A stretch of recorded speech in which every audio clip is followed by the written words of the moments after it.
आज हम पढ़ेंगे मनोविश्लेषणवाद सिद्धांत, जो शिक्षा मनोविज्ञान के सिद्धांत या संप्रदाय हम पढ़ रहे हैं ना, तो संप्रदाय भी है और ये व्यक्तिवाद जो है ना, व्यक्तित्व टॉपिक हमारा, वहाँ ये सिद्धांत भी है, मनोविश्लेषणवाद सिद्धांत।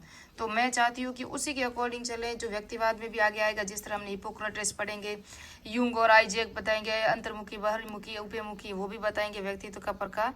इसी तरह से ये भी बता रहे हैं, तो उस तरह से हम डिटेल से वहाँ भी वर्णन करेंगे और यहाँ में हम डिटेल से कर लेंगे, तो वहाँ हम उसी को ही देखेंगे जो जो पीछे रह चुके हैं ना। कैटल वगैरह का जो होगा, हिपोक्रेटिस का होगा, काला क्रेस्मर है और सेल्डन है, इन सब के जो व्यक्तित्व के प्रकार है ना, वहाँ मनोविश्लेषणवाद का सिद्धांत भी है और वहाँ भी यही दिया हुआ है। तो व्यक्ति के कौन कौन से प्रकार हैं हम देखेंगे।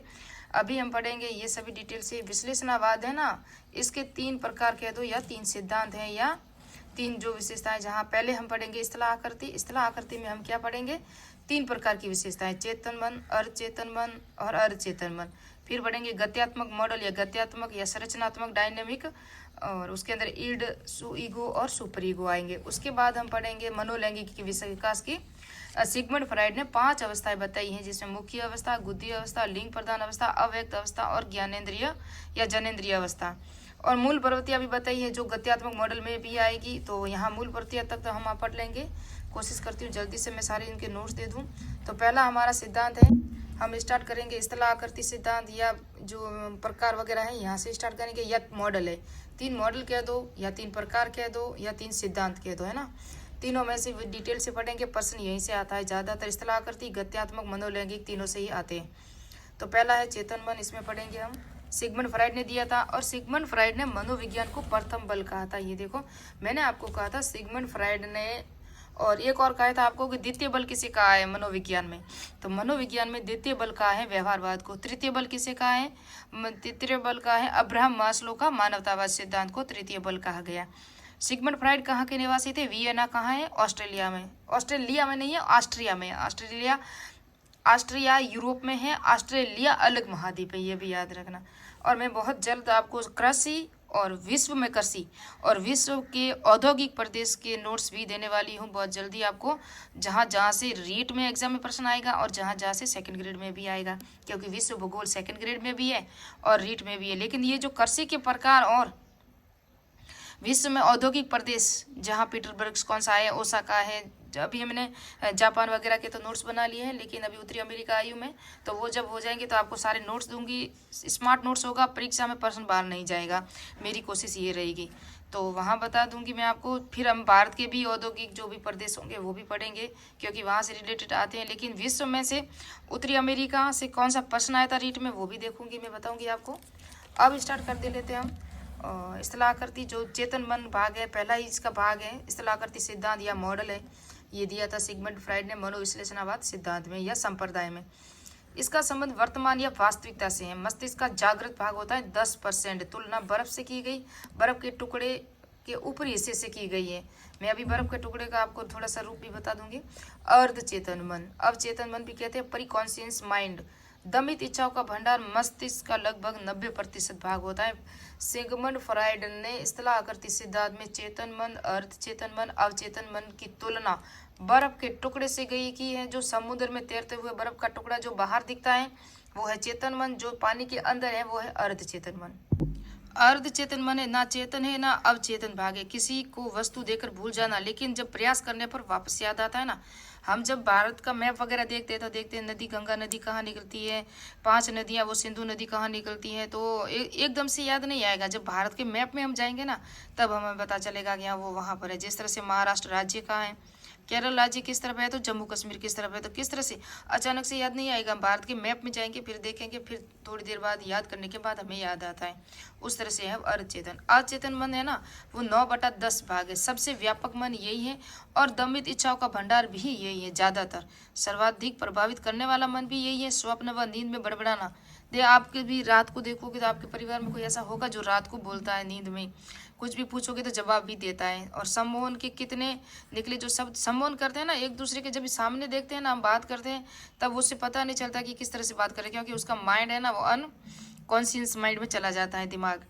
तमित, कामुक, अनैतिक, असामाजिक, घृणित इच्छाओं का स्थान भी होता है। यहाँ किसी से जलन भी होती है, घमंड भी होता है, नैतिक नहीं होते, व्यक्ति के नियंत्रण से बाहर होता है। यहाँ निंदा बर्मण, कहीं कहीं आपने गाँवों में किसी को देखा भी होगा कि जो नींद में होता है ना बच्चा, उसके अंदर जो वो अचेतन मन में क्या करता है पता है, रात को नींद में उठ के चलने लगता है।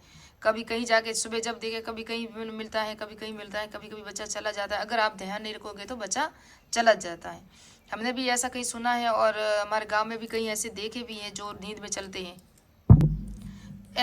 यानी कि चेतना विहीन, आपके अंदर चेतना भाग नहीं, आपको पता ही नहीं है कि आप क्या कर रहे हो। इसके अध्ययन की विधियां हैं जो मुक्त शास्त्रीय विधि, सम्मोहन या स्वप्न की व्याख्याएं। फिर एक गत्यात्मक संरचना मॉडल, वो 3 भाग मैंने बता दिए जो किसके थे, वो सब थे किसके, स्थल आकृति के। जो चेतन मन, अचेतन मन, अर्ध चेतन मन थे ना, वो थे स्थल आकृति के। अब दूसरा मॉडल इन्होंने दिया था गत्यात्मक या संरचनात्मक मॉडल दिया था। किसने दिया था, सिगमंड फ्राइड ने दिया था। व्यक्तित्व के विकास में जो है, इसमें डॉक्टर जे के द्वितीय मिस्टर हाइट का उदाहरण देके भी समझाया गया। इसमें ईड है ना, ईड को आया हुआ प्रश्न, इनसे प्रश्न कई बार आता है, ज्यादातर चेतन मन से बिल्कुल कम है, आजकल यहाँ से प्रश्न आता है। ईड यानी ईदम भी कहते हैं, उपहा यानी पशुत्व भी कहते हैं, और घोड़ा मनुष्य के भीतर यानी दैत्य यानी राक्षस के समान है, इसको माना जाता है। तार्किकता और नैतिकता का अभाव होता है, तामसिक प्रवृत्ति वाले लोग होते हैं। जब व्यक्तित्व गुण देखे ना, तामसिक, रजत, तम, कह रहा सत्व, रजम, तम, इस तरह से प्रकार है ना, वो व्यक्तित्व टॉपिक पढ़ेंगे तो हमें बताऊंगी आपको।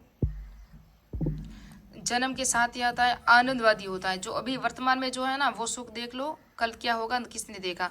यानी कि यहाँ खाओ पियो मौज करो, ये देखो खाओ पियो मौज करो। आनंदवादी, अचेतन मन का स्वामी, इसका संबंध दमित इच्छा और सुखवादी इच्छाओं से है। अपने को सुख मिलना चाहिए, चाहे लोग जाए, दुनिया जाए भाड़ में, हमें खुश में सुख में रहना है। खाओ पियो मौज करो, तुलना राक्षस के समान होती है इसकी। जहाँ हम कई बार आजकल के बहुत सारे केस हमने देखे हैं, रेप के केस बहुत हो रहे हैं, तो उसके अंदर ये भाव होता है ना। कौन सा होता है, ईड का होता है, ईदम का होता है। उसको कोई पता ही नहीं होता क्या कर रहा हूँ, उसे दुनियादारी की, नैतिकता की कोई भावना ही नहीं होती। ऐसे जो बच्चे होते हैं ना, वो ऐसा काम करते हैं। वास्तविकता से संबंध नहीं है, तर्कहीन, यौन प्रवृत्ति, काम प्रवृत्ति से युक्त होते हैं। उसको जो बस अपना सुख होना चाहिए, दुनिया में कुछ हो रहा है हमें कुछ मतलब नहीं है, इस तरह से होते हैं। ईगो, यह मानव है, अहम है, मानव मन का जो प्रशासन घुड़सवार। यहाँ तुलना इनसे मानव से की गई है। मनुष्य क्या करता है, मनुष्य के भीतर ही मनुष्य होता है, 1-2 वर्ष के विकास से प्रारंभ हो जाती है। वास्तविकता का सिद्धांत से निर्धारित है। व्यक्ति निर्णय प्रत्यक्षीकरण के आधार पर लेता है। व्यक्ति पहले देखता है फिर निर्णय लेता है। इस तरह से नहीं है जिस तरह ईदम होता है ना, आज खाओ कल देखा जाएगा जो होगा, आज है जितने पैसे खर्च कर लो, कल आएगी तो ठीक है, नहीं आए तो देखे बैठे रहेंगे। ये चेतन मन का स्वामी है। वर्तमान वास्तविकता ना मानवता से, बुद्धि से कार्य करता है। चेतन, अचेतन, अवचेतन तीनों के गुण पाए जाते हैं, लेकिन प्रयोग किस पर करता है, बुद्धि के आधार पर करता है। गुण इसमें तीनों होते हैं, लेकिन ये कार्य अपनी बुद्धि के अनुसार ही करता है। रक्षात्मक युक्तियां इनके अंदर पाई जाती हैं।